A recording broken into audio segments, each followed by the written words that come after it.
Hello, my name is DrCherylThompson. I am faculty in performance at the Creative School, Toronto Metropolitan University.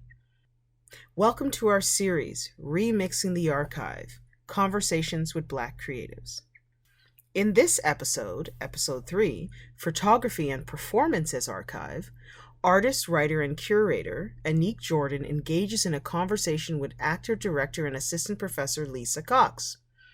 Their conversation engages with personal memory and ways of approaching archives as both a form of colonial record keeping and as memory, as the body, and life experiences.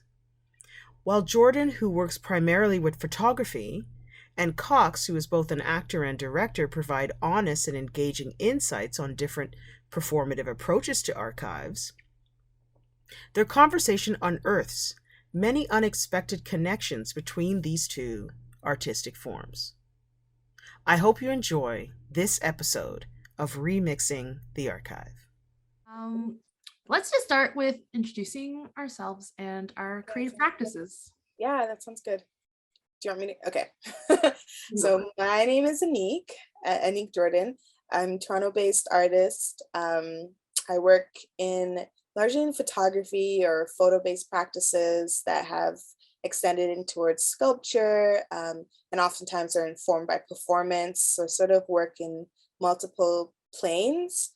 And aside from working as an artist, I also work as a curator, and a lot of my curatorial practices are based on thinking about city spaces, thinking about ways power shows up, and how particularly interested in public arts, what type of role public art plays within our communities.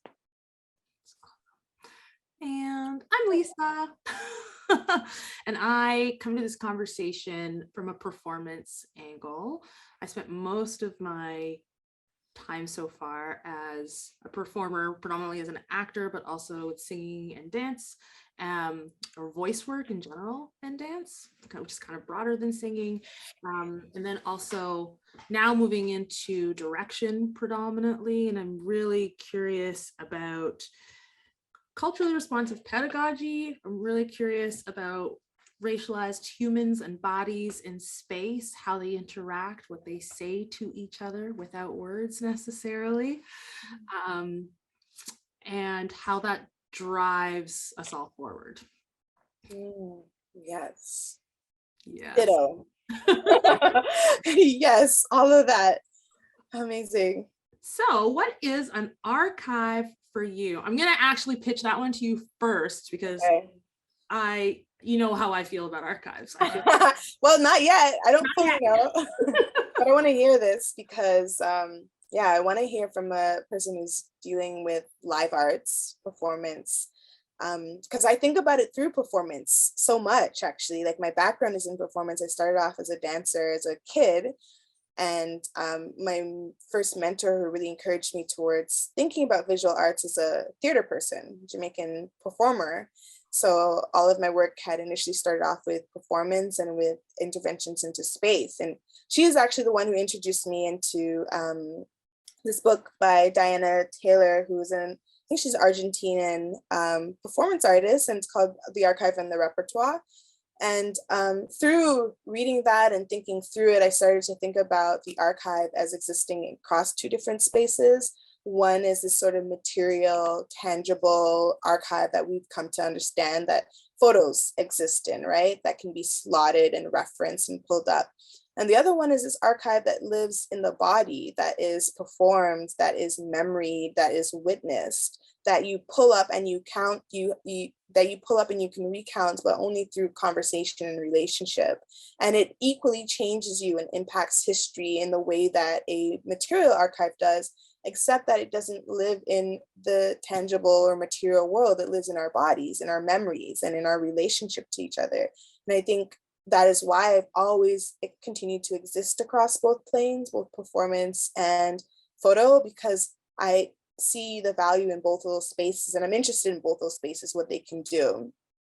So I want to hear how you think about archives, because I want to know from like a performer's, somebody who works primarily in performance and all the different ways that performance shows up across directing other performers, thinking about space, thinking about materials in space, thinking about even like the memorabilia that comes out of theater, right? Like the playbill, the like all those pieces, like how do you think about it? How do you, you know?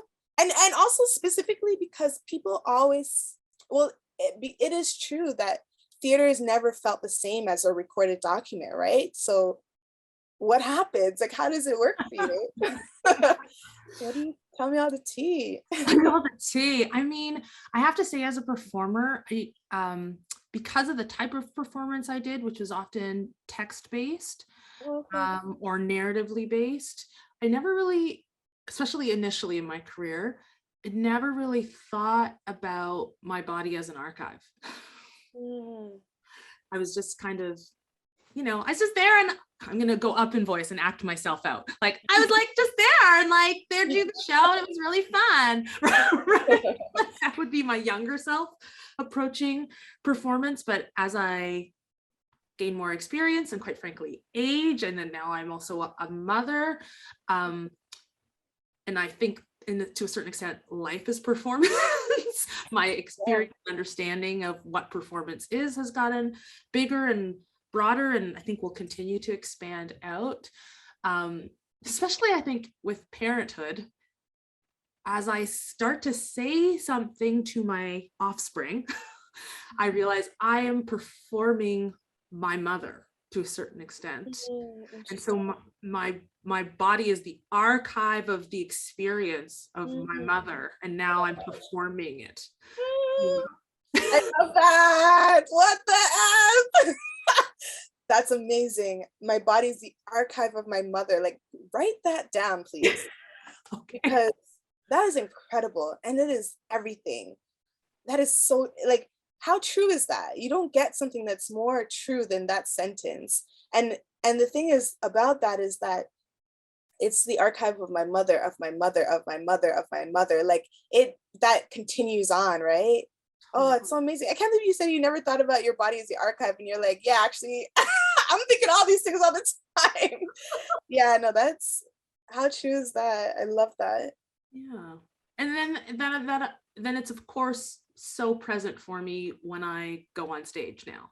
Right, okay. It's like not only the like image of my body, but how it moves through space, how the energy that it gives to the other performer, the energy that it expends to the audience and that I receive back is not only a dialogue, but an archival process where I'm responding using the information from the past as part of my response. There's no way to disentangle the past from how I'm responding.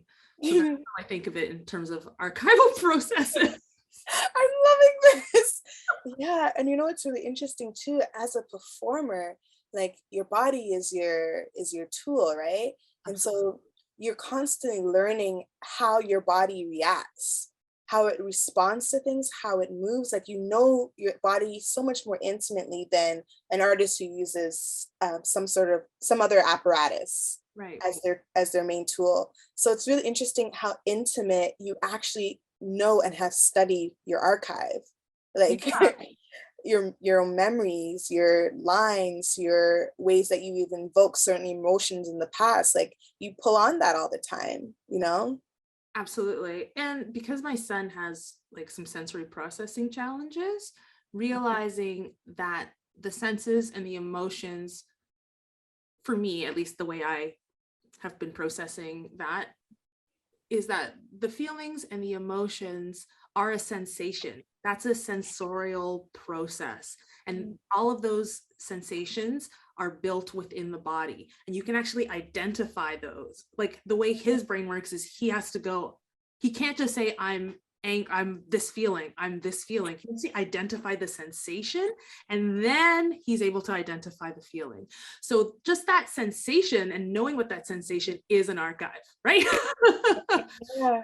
to a certain extent in his life and his experience. Absolutely, yeah.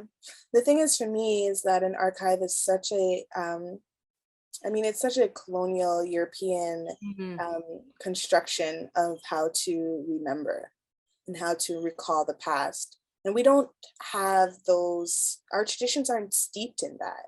Like, I remember I always reference this story. I have cousins that are like white, Canadian, I don't know.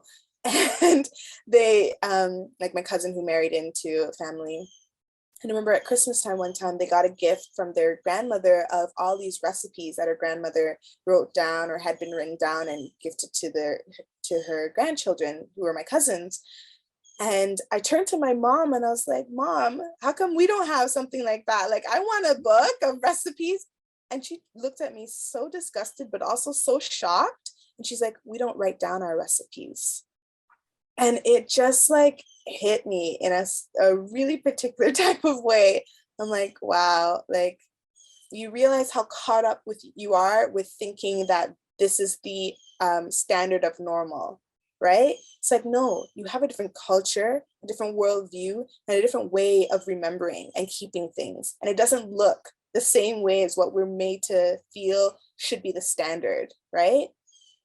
So it's really interesting. I mean, I hate to bring up white supremacy all the time, but I feel like it's just there. Like, you're not trying to have it, but like, it is just all up in our lives in every aspect of it, where you have to constantly check in, like, oh, these things that I thought was normal or like commonplace, ordinary, whatever, is actually not. It's for certain people, but not for all. And those people, that way of existing through the world has been offered to us as though it's the only way or the standard, and it's not.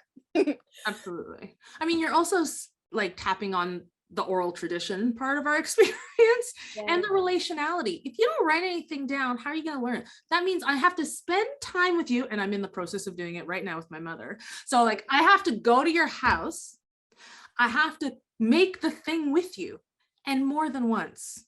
Right. And of course, over the course of doing that repetitively, I'm hearing stories, I'm hearing about this person, I'm hearing that, I'm being imbued by the culture of my mother, her way of being, her way of knowing, her ways of seeing the world. So it's actually deeper than the recipe card. It's deeper than just getting the recipe card, right? And so when my mother says things like, when my mother says things like, you just add a little bit of, and I'm like, no, I don't know what a little bit of means. Part of that is the diaspora too, right? Like, we, like, if you're first generation or whatever, like, they're translating in a way, and we're trying to understand in a way too, because like our Canadianness is making us look for certain things, and they're like Caribbeanness or whatever is making them just say, no, what do you mean? Like whenever my mom is sick, I'm like, what's sick? She's like, I'm just sick. I'm like, your stomach hurts, your throat, it's just like, that's not a thing, but she's like, she'll always say to me, like, basically like saying like, growing up for me, these types of things you could just say and nobody's asking you all this kind of follow-up questions. But then my Canadianness is like, tell me exactly what it is that you need so that I can prescribe or take you to this particular place or offer this suggestion, right? Like, it's really interesting. Specificity and measurement in a very defined ways. Like, my mother would say, just fill up a thing. And then my Canadianness would be like, well, how much is this? Right. Half a cup, a quarter cup, a third of a cup? Like, what do you mean? Fill this right. I'm like, it can't just be a thing, a random thing. Right? Yeah. We want the exact thing. So right. how do you feel like archives are important to your creativity or your creative process? Yeah, I reference archives quite a lot. Like, most of the research that I do, is coming from those places. And what I also am looking for is the places that are invisible in these archives. Like, oftentimes that is what you're doing. You're reading, and then you're reading through the gaps. And then you're reading through, Saida Hartman talks about it as critical fabulation, where it's like, oftentimes you have to invent the rest that's missing, fictionalize or find spaces that you can humanize what the archive made into an object or a possession. Toni Morrison does that, like with Blue Asai and Margaret Garner's story, and like finding her again, finding the child, bringing her forward to us. Like, we have to do that. That's why we have to be the greatest historians that are Black have to also be, in some degree, have a great understanding of fiction too, to be able to find the things that could have been but are not written. Right. And what about you? How does it come up in your work? I feel like it is the work. As a performer, I think it is literally the gig. Like it's the job. Like because you can't, or I can't, I'll speak from because I can't untangle the past from how I receive information, how I receive text, how I receive a narrative, and therefore that imbues or impacts or affects how I deliver the text, how I move through the space. So it is the creativity is allowing things to mix together. And in some ways it is a little bit like cooking, like the recipe. And it's like, because we have so much to draw from in our bodies and in our histories and in our personal histories, sometimes I'm like, oh, I'm just going to pull a little bit more of my 16-year-old self. Sometimes, oh no, a little too much 16-year-old. Oh, I'm going to pull a little bit of, my sister's name is Heather. I'm going to pull a little bit of Heather at 21 and putting it all together to create a character. So the archives itself, the archive of the body, is what creates the character. Oh my gosh, I love that. For me, that's my way through, which is interesting as an educator, because I think many of the students that I have the privilege of working with, when they're coming up from a high school program, they are trying to distance themselves, distance from the character, and like put the character on. And I'm like, I'm asking you to do the complete opposite. Get right up close to it, dig in to yourself, see what's there, and then be specific, and then it comes out, which is very vulnerable. Right, yeah. It can be terrifying for some. It's really interesting. Yeah. That's really interesting. No, because I'm just thinking about all the bodies that live inside, like to be pulled on and like asked to loan pieces of them to compile into this new character. And it just like makes me think about the way that narrative operates, and like stories in general, and how the archive sort of plays a role in generating stories, like, and not the research, like not the tangible archive, but the one that you're talking about, like that we're picking these pieces to try to find this, like this, I don't know, this way of telling something that is beyond us, but is part of so many of us. It's interesting. Yeah, I mean, what I've found is that the more specific I am with my personal archive, my body and my experiences, and the clearer I am about imbuing my work with it, ironically, the more it actually connects with my audience, the more it impacts them of a variety of different backgrounds. Particularly folks of a similar background, or folks whose body is similar to mine, but it goes even beyond that. I think just speaking your history, speaking your truth, it's almost like it sends a particular energy through the space, or a particular note, if you're a music person, that just goes zing and audit, like just hits people in a deeper, truer, realer, more authentic way. We can sense it. It's almost like the hairs in our inner ears can hear it in our vocal production if it's coming from ourselves. Nice. Yeah, wow, for real. I love how you're like, I don't really think about archives. And it's like, actually, this is all I do. That's incredible. Well, I mean, it's very helpful to get your reference from Diana Taylor, the archive. Yeah, I can't wait for you to pick that up. Yeah, because it's helped me a lot. I mean, I was exposed to this before I was exposed to even thinking about archives at all. So this was my entry point to like learning about it and thinking about it. So it was really helpful. The archive and the repertoire, yeah. It's on. So if you could tell one thing to your younger self about your creative practice today, what would it be? I mean, it's pretty easy. I would just say, like, trust yourself, keep going, you got it. Like, you actually know what you're doing.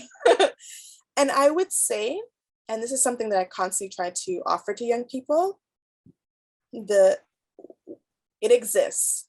Like, what you're actually interested in, excited about, can do well, want to do, it exists, you know? So allow that knowledge that possibility is out there to fuel you.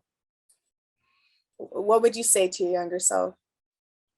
Oh my goodness, it's so similar, actually. Like, you got this. I would also say, I've had many people in my life be like, you're smart, and me not believe them. So I'd probably just be like, you're smart.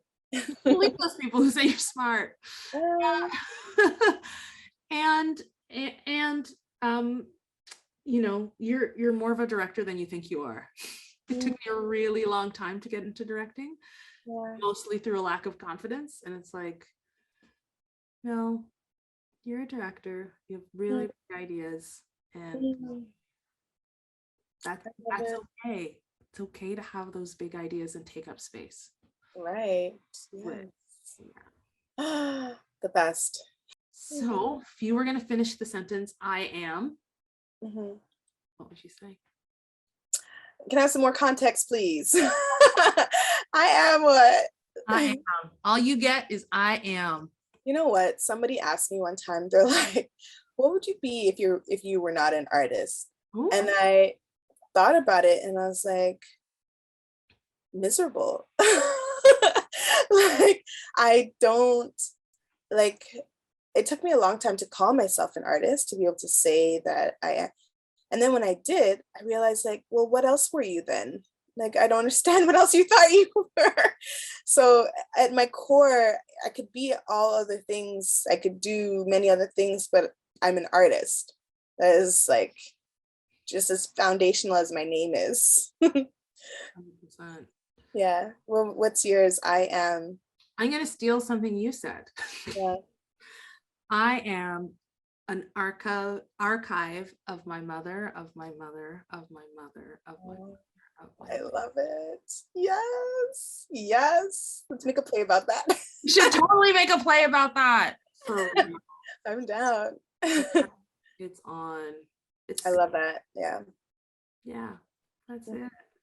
Well, yeah. Thank you. Of course. Thank you for this. This was amazing. Such a great part of the day. We should do this all the time. I love just chatting with people. Yeah, same. It's so good. I'm going to just stop the recording. Thank you, Anique Jordan, for your insights, your work, and your willingness to share your creative practice with the world. And thank you, Lisa Cox, for hosting this episode and episode 1, Dancer and the Archive. If you haven't already, please check out episode 2 in our series, Building an Artist Archive, featuring Atlanta-based artist and archivist Sierra King.